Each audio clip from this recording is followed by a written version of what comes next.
철이 덜 들어서 그럴 거라고 생각은 듭니다만 해보고 싶은 게 있습니다. 뭐가 해보고 싶으냐면 오늘은 우리 지휘자 또 어디 갔어요? 끝나기가 무섭게 가네. 오늘은 지휘자가 되고 싶었어요. 얼마나 이렇게 잘 하시는지, 그리고 아시는 분은 아실지 모르겠습니다만 제가 그 찬양대원을 뵐 때마다 그분은 언제 그러면서 기도한 분이 한 분 계십니다. 오늘 그분이 찬양대에 올라왔습니다. 여러 가지 다 극복하시고 올라오신 것 같아서 감사합니다. 그냥 아시는 분만 아시면 됩니다. 우리 지난주에 연합합창 나왔습니다. 아시죠? 예. 사실 음악 같은 예술을 등수를 매기는 것은 참 웃기는 것입니다. 그렇지만 그저 한마디 말씀드린다면 너무 좋았습니다. 그래서 맨 앞에 앉아서 소리 꽥꽥 지르면서 아멘 했는데 들으셨는지 모르겠어요. 들으셨어요? 제가 내년 직원회 지금 미리 말씀드리겠습니다. 그러니까 제가 내년 직원회 안건으로 올리는 거니까 내년 직원 여러분들 좀 기억해 주시죠. 내년에 만약에 우리가 연합합창 나가면 버스 대절해서 좀 할 수 있도록 허락해 주시기 바랍니다. 왜냐면 보니까 얼핏 쉬어봐도 한 60명, 70명 가까이 갔는데 그 중에 연세 드신 분들도 꽤 계신데 그 차로 운전하는 게 내가 좀 걱정스러워서 내년에 음악부장님이 누구신지 잘 모르겠고 내년에 수석장관님 이하 직원 여러분들한테 미리 좀 부탁드립니다. 내년에 버스로 좀 가게 해주십시오. 아무튼 너무 좋았습니다. 저는 찬양대원 여러분, 또 지휘하시는 분, 반주하시는 분, 오케스트라 참석하신 분들, 참여해주신 분 감사하고 하나님께 영광 돌려준 것 옆에서 박수 많이 치고 싶었습니다. 고맙습니다. 저는 오늘 여러분들과 함께 가난은 무엇인가 하는 제목으로 좀 하나님의 말씀을 대언하고자 합니다. 에머슨이라는 사람이 이런 얘기를 했습니다. 가난이란 부족한 상태를 말하는 것이 아니고 부족한 상태에서 느낀 감정이다 그랬어요. 제가 속으로 이걸 이렇게 읽으면서 야, 이거 분명히 에머슨은 가난한 사람은 아닌가 보다 내가 그랬습니다. 정말 가난하고 힘들면은요, 가난한 상태에서 느낀 감정 뭐 이런 거 구분이 잘 안 됩니다. 그냥 식용질 나고 짜증나고 힘들고 그렇죠. 근데 뭐 여러분들 별로 가난하지가 않으셔서 그런지 그냥 남의 얘기다 하시는 것 같아요. 얼굴 표정이. 내가 6.25 때, 1.45 때 그때만 가난했지 뭐 지금이야 뭐. 그죠? 맞아요. 그러나 가만히 생각해 보면요, 도대체 가난하다는 기준이 뭔지 여기에 따라서 또 똑같은 가난한 상태에 있어도 느끼는 게 다릅니다. 단지 잘 사는 나라, 잘 사는 가정에 태어났기 때문에 그 사람이 어떤 도덕적으로 또 생태적으로 이 생리적으로 좋거나 나쁜 것에 상관없이 단지 잘 사는 나라, 잘 사는 가정에 태어났기 때문에 찬물 더운 물을 풍족히 쓰고 먹는 거 편안하고, 그런데도 이상하게 그 중에서 또 가난하다는 사람이 있습니다. 미국에 오니까요, 이 평수를 계산할 때 스퀘어핏으로 하더라고요. 그래서 이제 보통 남가주에서 한 1,500에서 1,800 스퀘어핏 정도 되면 뭐 적지만 그냥 그러고, 이제 뭐 한 3,000 넘어가면 그 집 크다고 그러고, 만약에 1,000 밑에 내려가면 좀 적다 그러는데요. 여러분 1,000 스퀘어핏이 평수로 얼마인 줄 아십니까? 30평입니다. 한국에서 30평이면은요, 방 3개, 화장실 2개, 굉장히 좋은 집입니다. 이 사람이 이렇게 생각한단 말이에요. 그 사람이 태어나는 신분에 있어서 도덕적으로 아무 문제가 없지만 단지 가난한 나라, 가난한 가정에 태어났다는 이유 하나 때문에 더러운 강물도 없어서 몇 마일씩 걸어가서 그 물을 떠오는 그런 사람들도 있습니다. 그런데 그런 사람들 사이에서도 또 가난하다고 느끼는 사람이 있는가 하면 오히려 가난하지 않고 행복하게 사는 사람도 있습니다. 그러므로 에모션의 말처럼 가난은 정말 가난한 상태라기보다는 가난한 상태에 느끼는 자기의 감정일지도 모릅니다. 도대체 가난은 무엇입니까?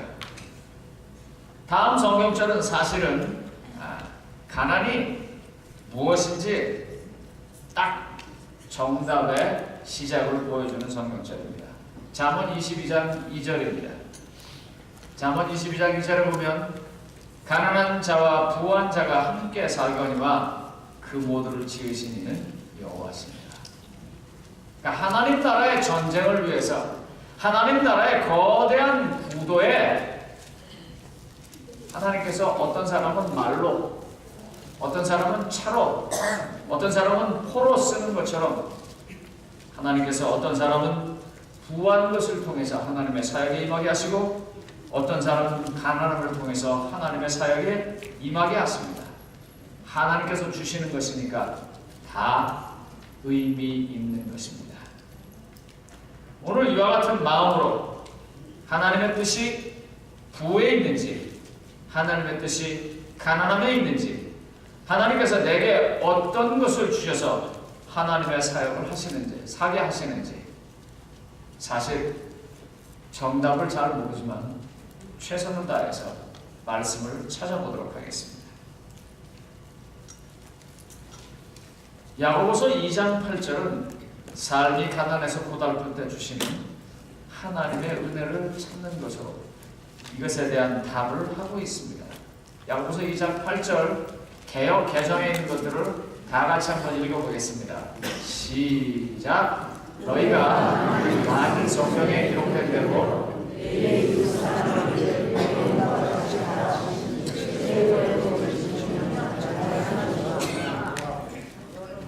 자, 여기 보니까 뭐라고 말했습니까? 뭔지 모르지만 최고의 법을 하는 것은 잘한 것이다. 그렇게 말합니다. 내 이웃 사랑하는 일 때문에요. 저 말이 조금 더 쉬운 표현, 세련된 표현이 이제 세번역입니다. 세번역 한번 다시 읽어보겠습니다. 여러분이 성경을 따라 내 이웃을 내 몸같이 사랑하라는 으뜸가는 법을 지키면 잘하는 일입니다. 혹시 그런데 여러분 저 야고보서 2장 8절에 나오는 이웃이 누구인지 짐작이 가십니까? 짐작이 안 가세요? 야고보서 2장 5절로 8절을 쭉 보면은 저 이웃이 나오는데 그 이웃을 줄여서 6절, 7절에 있는 말씀에서 보겠습니다. 야고보서 2장 6절, 7절 너희는 도리어 가난한 자를 없인 여겼도다. 부자는 너희를 억압하며 법정으로 끌고 가지 아니하느냐. 그들은 너에게 대하여 일컫는 바 그 아름다운 이름을 비방하지 아니하느냐. 여기서 이 말의 근거를 통해서 본다면 여기서 내 이웃을 내 몸처럼 사랑하라고 말할 때 그 이웃은 가난한 이웃입니다. 그 이웃은 가난하기 때문에 업신여기는 게 자연스러웠던 사람입니다. 그 이웃은 가난하기 때문에 내 안중에도 없었던 그 사람입니다. 그러면서 말합니다. 너희들이 신경 쓰고 너희들 나름대로 예를 갖추려고 했던 그 부자는 오히려 너희를 억압하며 법정으로 끌고 간 존재가 아니더냐. 너희가 아름다운 이름으로 알고 있는 그분을 무시한 분이 아니더냐. 저기 아름다운 이름은 예수님을 말하는 것입니다. 그러면서 말씀하시기를 내가 쉽게 무시할 수 있는 힘없는 사람, 가난한 사람, 업신여길 수 있는 사람을 내 몸처럼 살아가는 것은 으뜸 가는 법이다 라고 말하고 있습니다. 가난한 자가 왜 우리의 삶에서 우리 주변에서 존재한다고 생각하십니까? 생사화복은 하나님의 주권적인 섭리이십니다. 그러므로 사실 도대체 왜 가난이 우리 옆에 있어야 하는지, 하나님이 그렇게 사랑한다면 왜 이런 일이 있어야 하는지 의문이 갈 때가 많고 그것 때문에 답답할 때가 많이 있습니다. 대부분은 가난은 제 경우에서는 제 실수 때문입니다. 제 잘못된 습관 때문입니다. 그러나 언제나 그렇지는 않습니다. 왜냐하면 때로는 하나님의 특별한 사역을 위해서 가난을 축복으로 알고 특권으로 알고 감당하는 사람들도 있기 때문입니다. 아시는 것처럼 아리마대 요셉은 부자였었습니다. 그렇지만 그가 예수 그리스도를 영접하고 제자가 되고 난 뒤에 초기 교회를 위해서 그는 그의 재산을 다 썼습니다. 그리고 가난해졌어요. 마지막에 그가 입을 옷도 없었다고 전승은 말하고 있습니다. 그의 가난함은 하나님의 사역입니다. 아시는 것처럼 예수님의 제자인 세리마태는 그가 예수님을 따르기로 결정할 때 누가복음의 기록에 보면 그의 전 재산을 다 드리고 예수님을 따랐다고 했습니다. 세리마태는 요즘 말로 말하면 좋은 직업입니다. 남들이 100단위, 1000단위로 돈 벌 때 이 사람은 만 단위, 10만 단위로 돈을 버는 사람일지도 모릅니다.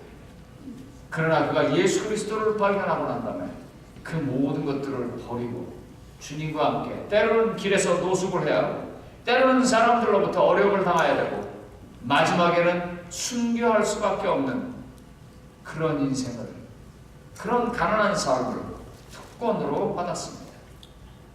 삭개오도 마찬가지입니다. 그는 그냥 세리가 아니고 세리장입니다. 그럼에도 그가 예수 그리스도를 영접하고 그가 이렇게 말합니다. 내가 토색한 것이 있으면 4배나 받겠나이다. 저는 그 말 때문에 한동안 굉장히 좀 힘들었습니다. 아니, 세리라는 잡 자체가 다 남의 거 뺏어서 먹고 사는데 지가 얼마나 많이 벌려서 4배를 갚나인데 생각이 보니까 내가 틀렸어요. 누가복음 3장에 보면 침례요한이 세리를 향해서 세리를 그만두라라고 말하지 않습니다. 뭐라고 말하냐면 정한 세 이외에는 늑징치 말라라고 말합니다. 정해놓은 세 위의 것을 네가 강제로 강탈하듯이 빼앗아 가지 말라라고 말하는 것입니다. 아마 삭개오가 그때 말할 때는 저는 그래도 제 경우대로 제 양심대로 거둘 만큼만 거뒀다라는 말처럼 들린 것이 나중에서야 제게 왔습니다. 아무튼 그래도 삭개오도 똑같이 버리고 가난한 사람이 되었습니다. 그래서 잠언 22장 2절의 말씀처럼 가난한 자와 부한 자가 함께 살거니와 그 모두를 지으신 이는 여호와라고 말씀하는 것인지도 모르겠습니다. 그럼 하나님께서 가난을 왜 우리 곁에 두셨을까요? 첫째로 가난은 하나님의 도구이기 때문입니다. 아까도 말씀드렸지만 사람이 실수하거나 잘못된 습관 아니면 그 태어난 상황 때문에 가난해질 수 있습니다. 실수나 아니면 잘못된 습관은 자기 책임이지만 정말 가난한 데 태어나서 아주 지질이 못 사는 데 있는 건 자기 책임이 아닙니다. 그런데 하나님께서는 그걸 하나님의 사역으로 쓴다는 것입니다. 출애굽기 23장 10절로 11절을 보면 가난이 하나님의 사역으로 쓰여지는 한 장면이 나옵니다.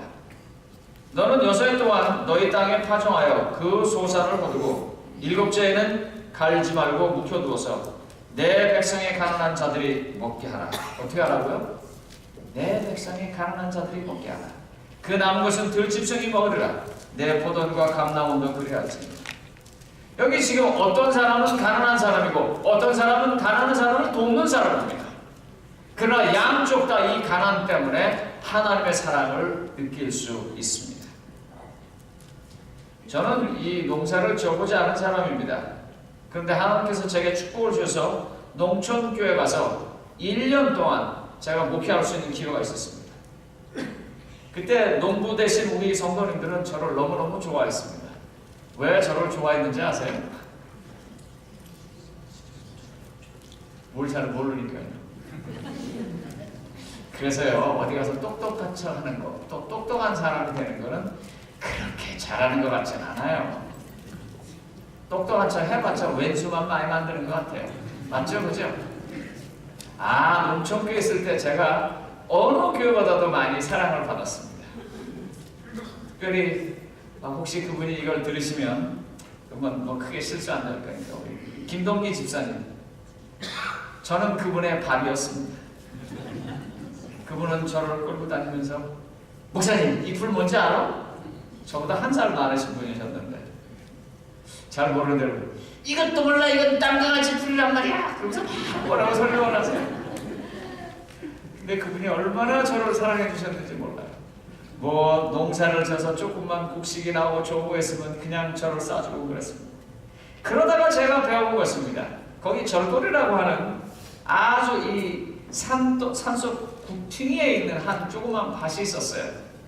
그 산속 구퉁이 이 계곡 같은 데 있어서 햇빛이 잘 들지 않아서 이 상품성은 별로 없는 땅입니다. 그런데 그 땅에서 농사를 짓는 분이 한 분 계셨는데 그분이 농사를 이렇게 졌어요.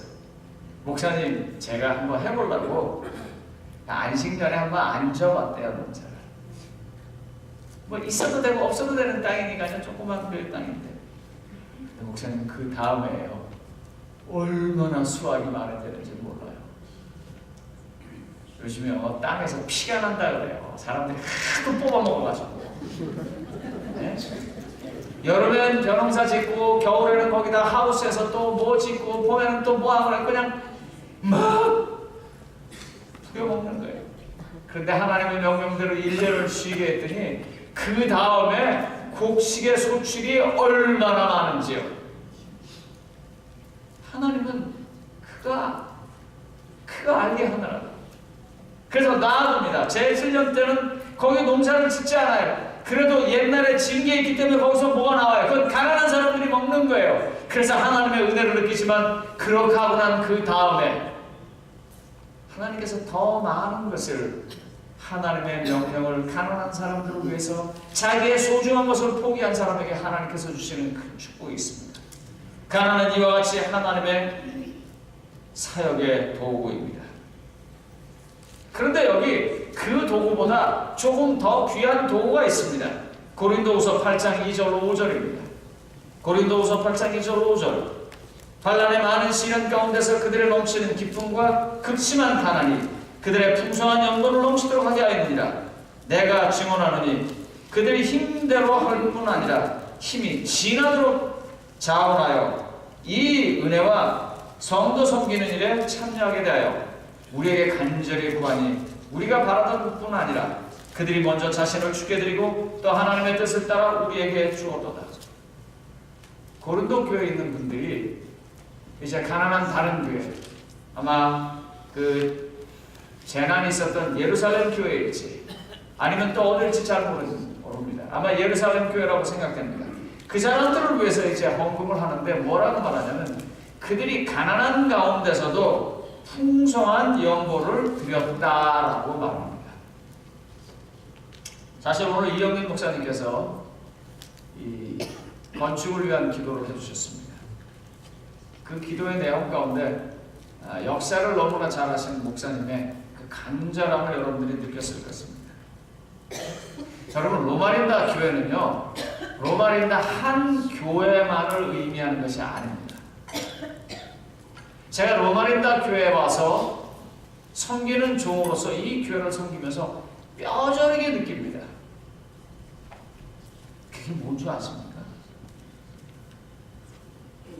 미주에 있는 한인 교회들 사이에서 로마린다 교회가 안 되면 우리도 안 돼, 그렇게 생각합니다. 로마린다 교회에서 하면 우리도 해볼 수 있어, 그렇게 생각합니다.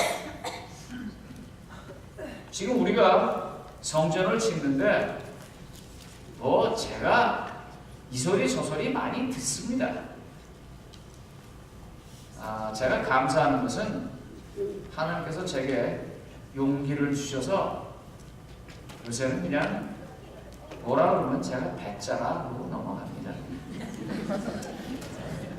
죽기야 하겠나 아니면 죽이기야 하겠나 그냥 그러고 넘어갑니다. 교회를 왜 짓냐, 뭐 그렇게 큰 교회가 왜 필요하냐, 교회 짓고 난 다음에 뭐 할 건지 왜 아무것도 말 안 하냐, 뭐 그냥 요 목구멍까지 올라오는 말은 뭐냐면 헌금이나 좀 더 내라. 그러고 싶은 마음이지만 이제 제가 거기에 좀 답을 드리겠습니다. 우린 전쟁에서 한 나라의 군대에서 로마린다 교회는 일종의 전략군 같은 부대입니다. 핵폭탄이 있고 장거리 미사일이 있어서 결정적으로 그 전쟁의 승패를 좌우하게 만드는 그런 군대 같은 부대가 로마린다 교회입니다. 저희가 한인사회에서 이 지역사회에서 어떤 필요한 순간이 될 때 그래도 바라볼 수 있는 교회 하면 로마린다가 되어야 하기 때문에 하나님께서 우리가 이만큼 부자가 아니지만 전력을 다해서 교회를 지을 수 있도록 허락하시는 것입니다. 저 교회는 일종의 하드웨어입니다. 여러분, 하드웨어가 있어야 소프트웨어가 그 안에 들어가서 움직입니다. 하드웨어가 없으면 아무리 좋은 소프트웨어가 있어도 어떻게 뭐 할 수 있는 게 없어요. 우린 그 일을 위해서 하고 있는 것입니다. 우리가 지난주에 성전 모금위원회가 모였습니다. 우리가 그때 결정한 것이 이것입니다. 첫째로 우리가 이렇게 얘기했어요. 분명히 우리가 생각할 때 저 사람은 상당히 능력이 있기 때문에 굉장히 많이 일에 참여할 것이다 하는데도 참여 안 할 사람이 분명히 있을 거다. 뿐만 아니라 저 사람이야말로 정말 어떻게 어려운데 하겠나. 그러니까 우리가 저 사람은 그냥 좀 제껴놓자. 다음 기회를 보자 하는 사람 가운데 이 일에 참여하는 사람이 있을 거예요. 그게 당연한 거라고 했어요. 그러니까 우리가 기대할 때 이 사람은 왜 안 되지 하면서 실망할 필요도 없고 또 우리가 기대하지 않았는데 하고 나타나는 일 때문에 크게 기뻐할 일도 없다. 왜? 그게 다 하나님의 섭리로 하는 일이니까. 우리가 반드시 해야 할 것은 딱 한 가지다. 이 일 자체가 하나님의 특권에 참여하시는 것, 하나님 나라의 특권에 참여하는 것만 우리가 계속 이야기하면 된다고 했습니다. 우리는 여러분들에게 그것 하나만 요구합니다. 하나님 나라를 세우기 위해서 하나님께서 하실 수 있지만 누군가 네가 좀 해줄래라고 말할 때 여러분들이 동참하기를 바라는 것입니다. 여기 고린도 교인들 보면 그들이 가난했다고 그랬어요. 그들의 살기도 바빠요. 그런데 그들이 가난한 가운데서도 풍성한 연보를 하나님의 사역을 위하여 드렸다고 하는 것입니다. 그런 일들은 하나님께서 이 땅에 가난을 사역으로 허락하신 일을 제대로 감당하는 일인 것입니다. 율법에서는 이와 같이 하나님의 사역을 가난을 통해서 하기 때문에 가난한 자들을 향해서 특별한 보호와 배려의 대상이라고 말합니다. 출애굽기 22장, 28장, 레위기 19장, 신명기 24장 이런 장전들이 그런 것에 대해서 말합니다. 신약에서도 같은 원리로 얘기합니다. 성도들의 가난에 대한 지대한 관심과 보살핌이 성도들의 의무라고 말합니다. 하나님의 사역을 위해서 그들의 삶과 시간을 드린 것은 그들의 사역이며 의무라고 말합니다. 마태복음 6장, 사도행전 9장, 고린도후서 8장, 야고보서 2장 등등입니다. 그런데 세 번째로 오늘 설교의 가장 중요한 부분입니다. 성경이 경건한 자, 의인을 가난한 자라고 말할 때가 있습니다. 시편 109편 21절로 26절을 보겠습니다. 제가 이 시편을 읽으면서 절절히 가슴에 와닿습니다. 그러나 주 여호와여, 주의 이름으로 말미암아 나를 선대하소서. 주의 인자하심이 선하시오니 나를 건지소서. 나는 가난하고 궁핍하여 나의 중심이 상하니이다.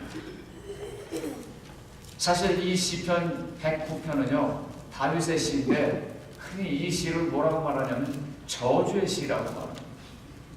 하나님께서 그 중심을 보시면서 너는 정말 훌륭한 사람이 하는 입에서 나오는 시가 저주입니다. 그때 하는 말이에요. 나는 석양 그림자같이 지나가고 또 메뚜기같이 굴러가오며 금식함으로 내 무릎이 흔들리고 내 육체는 수척하오며 나는 또 그들의 비방거리라 그들이 나를 보면 머리를 흔드나이다. 나는 그래서 가난한 사람입니다. 여러분 이 시를 쓸 때가 언제인지 잘 모르지만 이 시를 쓴 상황은 성경에서 좀 잡히는 대목이 있습니다. 첫 번째가 뭐냐면 다윗이 쫓긴 때입니다. 그가 굴에 있습니다. 조용히 숨어 있는데 사울이 그를 쫓다가 똑같이 그 굴로 들어옵니다. 그리고 그곳에서 잠이 듭니다. 그의 군장들이 그에게 말해요. 제게 명령하시면 2번도 필요 없습니다. 1번이면 족합니다. 그런데 다윗이 그렇게 하지 않습니다. 다윗이 그렇게 하지 않냐고 그를 살려주기 때문에 다시 또 쫓겨야 했습니다. 못 먹고 제대로 못 자고 제대로 씻지도 못하고 불안한 가운데 쫓겨야 했습니다. 그래서 그가 말합니다. 나는 가난하고 궁핍하여 나의 중심이 상합니다. 그는 절대로 그렇게 가난할 이유가 없는 사람입니다. 거기서 그냥 죽여버렸으면 됐어요. 왜요? 많은 사람들이 그를 임금으로 이미 쫓아다니고 있으니까요. 그리고 유대 사회에서 이스라엘 사회에서 가장 중요한 하나님께서 그에게 기름 부음 받았어요. 기름 부음을 해줬어요. 그냥 그는 나가면 돼요. 그런데도 그가 하나님의 기름 부음을 받은 사울을 건드릴 수가 없어서 하나님 때문에 그가 가난해지는 것입니다. 성도님 여러분, 여러분에게 이와 같은 가난이 있습니까? 자존심이 너무너무 가난해지고 내 정당성이 너무너무 가난해지고 내가 할 수 있는 수많은 말이 있는데도 오직 위에 계신 하나님과 그분의 사랑 때문에 내 말이 다 없어서 가난해진 경우가 있으십니까? 성경은 이와 같은 경우를 잘 알기 때문에 마음이 가난한 자는 복이 있나니 천국이 저희 것이냐고 마태복음 5장 3절에서 말한 것입니다. 우리의 만약에 가난이 있다면 그 가난은 남의 도움을 받아서 하나님의 사랑을 느끼는 일로도 쓰셔야 할 것입니다. 두 번째로 그 가난 때문에 다른 사람을 도와서 하나님을 만나는 일로도 쓰여야 할 것입니다.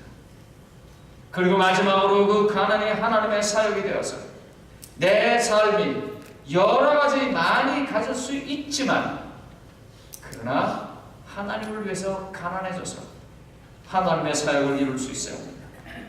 하나님은 사람에게 그런 것들을 많이 요구하십니다. 그 대표적인 장면이 바로 이 장면입니다. 누가복음 18장 22절입니다. 누가복음 18장 22절입니다.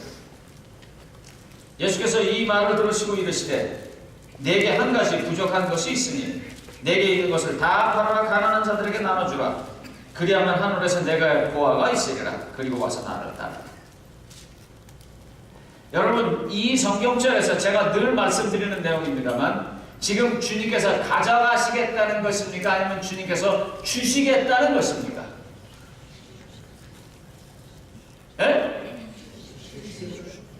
이건 주시겠다는 것입니다. 내가 다 가졌는데 내가 온전한 것을 원하니까 그럼 온전한 것을 내가 만들어줄게. 그 모자란 것을 채워줄게. 그러기 위해서 내놓으라고 하는 것이지 다 빼앗아 가겠다고 내놓으라는 것이 아닙니다.